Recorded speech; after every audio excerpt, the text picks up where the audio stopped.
This video is brought to you by Devout Decals, makers of reusable Catholic art for your home altar, your bedroom, and your home classroom. We often ask ourselves in this crisis in the church, where are the good priests? Where are the good bishops standing up for what they believe? After all, they are our spiritual fathers. And yes, while we have a handful of better bishops, good, decent priests, ones who are traditionally inclined, at least in some things, to stand up for the truth of the faith, whether it's on questions of liturgy, the morality of the flesh, the unchanging, timeless teachings of the faith, or even basic administrative decisions being made by Rome that are clearly on their face, corrupt. We often ask, where are the shepherds? When will they stand up and say, no more?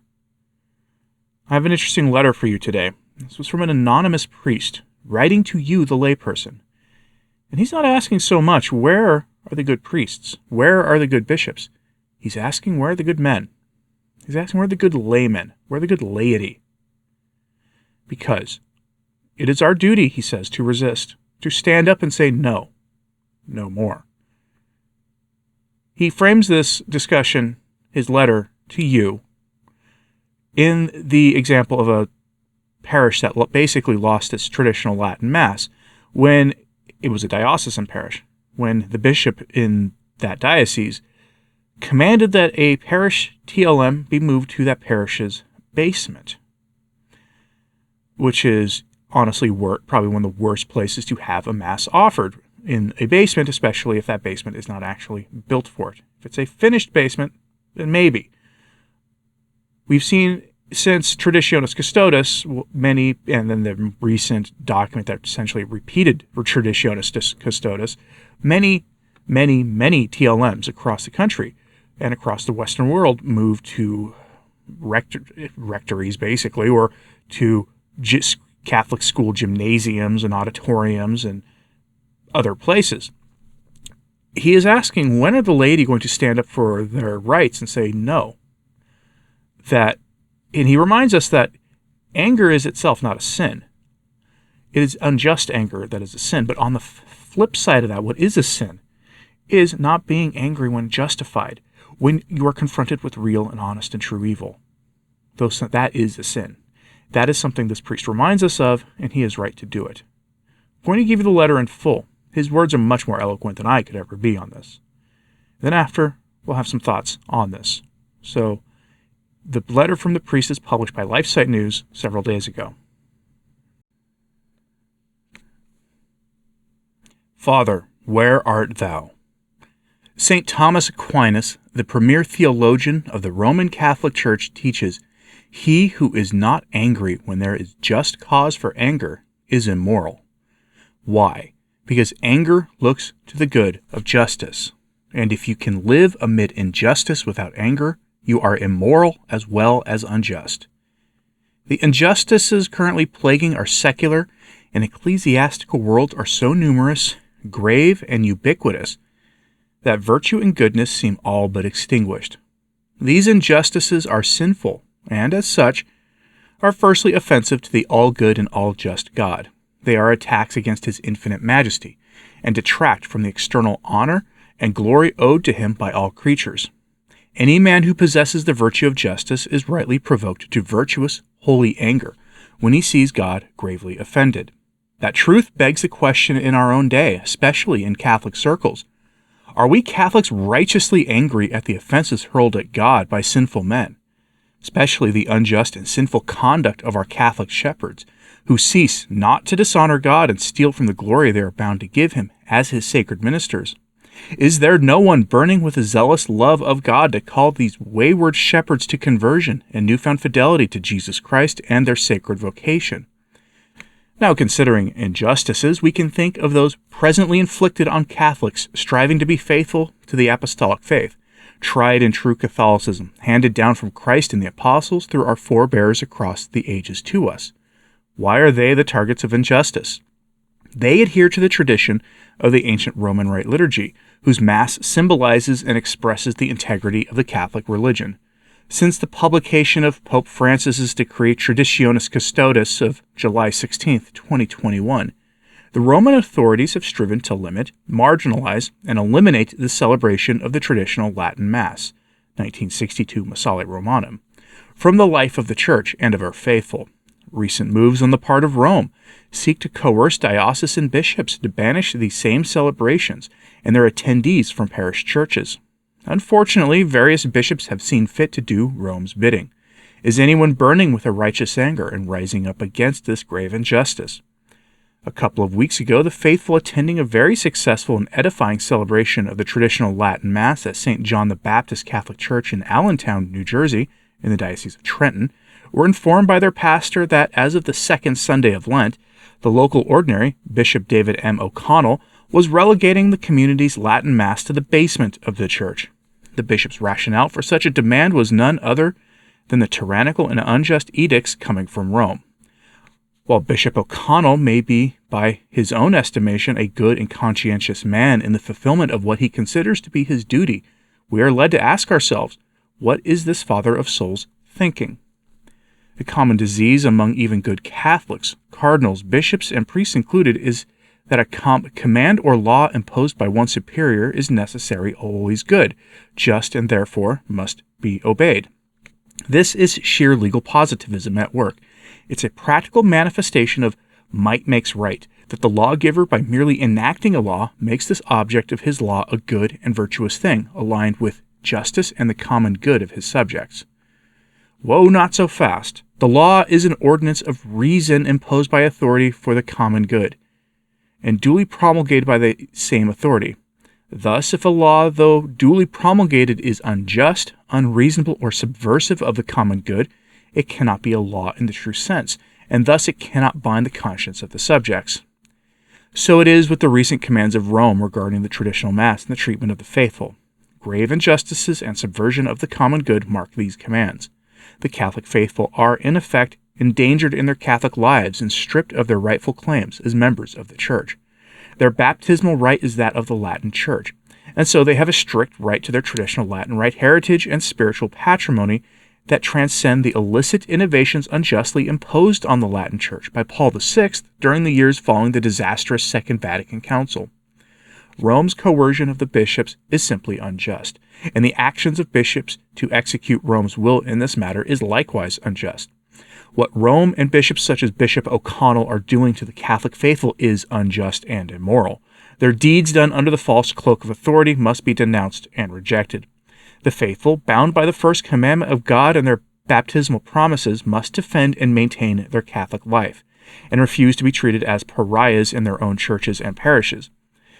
Bishop O'Connell, only one example of too many ecclesiastics over the past 50-plus years, is objectively a bad spiritual father to his people. He may shout to the high heavens with his brother bishops about their stellar concerns for those physically and fleshly misused by the clergy, but does he give a hoot about the spiritual abuse heaped upon the faithful for the past many decades in the Church? Does he care that he is now spiritually doing the same to the faithful who attend St. John the Baptist by undermining their Catholic life and relegating them to the basement as second-class Catholics at best? By all appearances, Bishop O'Connell would have told Rosa Parks to sit down at the back of the bus and shut up about the injustices in the South at the time. After all, that's what the authorities and their laws demanded. Is he too obtuse to see his foolishness? It's hard to believe that would be the case, but then again, this is a man of the much vaunted Vatican II establishment, still gloriously reigning in the age of Francis's cruel mercy. Let's move on. Where are the faithful of St. John the Baptist? They caved into their pastor and bishop and now have Mass in the church basement? Did not one of them see the grave injustice perpetrated against the faithful and their families and resist it? Apparently not. The traditional Latin Mass at any price has been revealed as their seductive idol. As long as they have that, they will accept any injustice against them, their spouses, their innocent children, and their fellow Catholics, thirsting for the fullness of Catholic life. Hard to believe, but there you have it. The hallmark of masculinity is this: a man protects the perimeters, guarding those within, whether it be the borders of his own soul, his family, his community, his parish, his country, or his church. Where are the men of St. John the Baptist who are called to love their families and neighbors by protecting them from all assaults to their well-being, especially their spiritual well-being? Men with responsibility for others do not have the luxury of suffering privately, disengaging from the fight against evil, and quietly taking it on the chin when they are attacked. The eternal welfare of souls is at stake, as is most importantly the honor of the divine majesty, so grievously wounded by the injustice of ecclesiastics who abuse their authority to steal bread from the mouths of their starving children. And when such evil is perpetrated, where are the men not only to fight it, but to make public reparation to Almighty God for the attacks against his honor and glory? Where are the men taking the lead to make reparation for the harm done to souls and to the places they are called to protect? The Catholic faithful desperately need leadership, but their spiritual fathers have turned against them, not just abandoning them, but actively working to destroy them. That is the sad reality presently before our eyes today. We cry out in the darkness to our spiritual fathers, "O Father, where art thou?" And we are met with the relentless stinging lash of soul-crushing tyranny, or, even worse, the cruel indifference of men and fathers who could not care less for the honor of God and the true God or the true good of those whom they are called to cherish and protect. The few who muster the courage to fight with the help of God must confront the darkness if God and his goodness are to regain their place in the church and the world. They must expect loneliness and pain, as did our Lord in this world. Such is the price to be paid without flinching. May they be privileged to utter with their dying breath the words of the great Hildebrand, otherwise known as Pope St. Gregory VII, who faithfully endured all for God's glory and paid the price. "I have loved justice and hated iniquity. Therefore, I die in exile." If you made it to the end of this video, I thank you. You will find, I think, this letter will be challenging for many because in the church today we are told, and really, that we must be obedient. And that takes a lot of different forms. Like many of us can wrap our heads around the idea of that we're not to be obedient to evil, but that this call to obedience that is right and just in the church practically requires us to go find good, right-ordered leadership to rally behind. And for us, that typically means clergy. This is the part of the clericalism that we're told is so bad from Rome, from modernist apostate Rome. And yes, that is true to some degree, but there have been times in church history when it was the laity who stood up and said, no. The time of St. Athanasius during the crisis of Arius in the 4th century famously locked bishops who followed Arius out of their own cathedrals. Priests who followed him out of their own parishes would rally around the few good priests and a handful of remaining good bishops who stayed true to the faith and heard Mass and received the sacraments from them. That's what the laity did in their time, which at the time had been considered the worst crisis in church history because almost the entire hierarchy, except the Holy Father and a handful of bishops, had fallen into that heresy.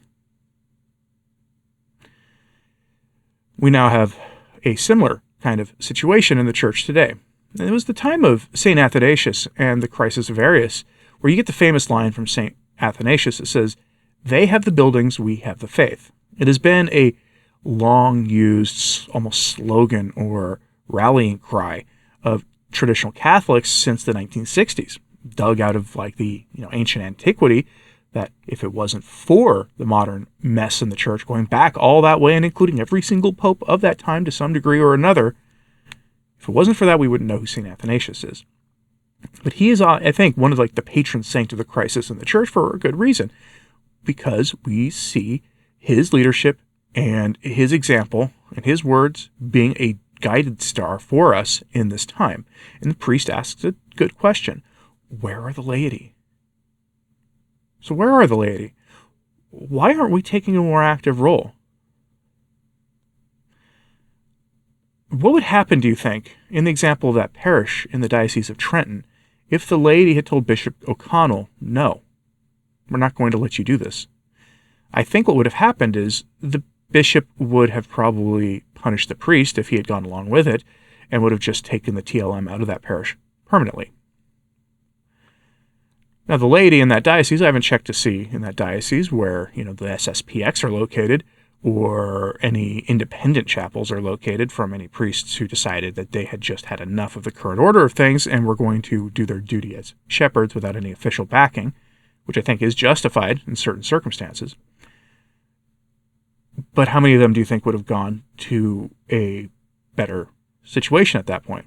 Probably not as many as you might think, because of current stream of propaganda going against the SSPX, I mean, I know that the FSSP aren't available in every diocese, and some people are just not willing to drive more than 20 minutes for Mass, and I don't know why that is. I mean, granted, the Diocese of Trenton may have really astronomical gas prices. I'll grant you that, but should the laity camp out at the cathedral, start making kind of a ruckus of themselves, demanding their rights as Catholics be respected against an unjust and, frankly, on its face, illegal command coming from Rome, and a boneheaded interpretation of said command coming from Rome? The laity do need to take a greater step in this, a greater role in all of this. Otherwise, we're just going to find ourselves back in the 1970s with Mass in the basement and a lot of well-meaning Catholics telling us to just obey, it's valid. Just go to your clown Mass. That's my thought on this. Let me know what you thought of this in the comments, please. Like and subscribe if you haven't. It does help. Sharing this on social media, that helps a lot too. As always, pray for the Church. I'm Anthony Stine. Ave Maria.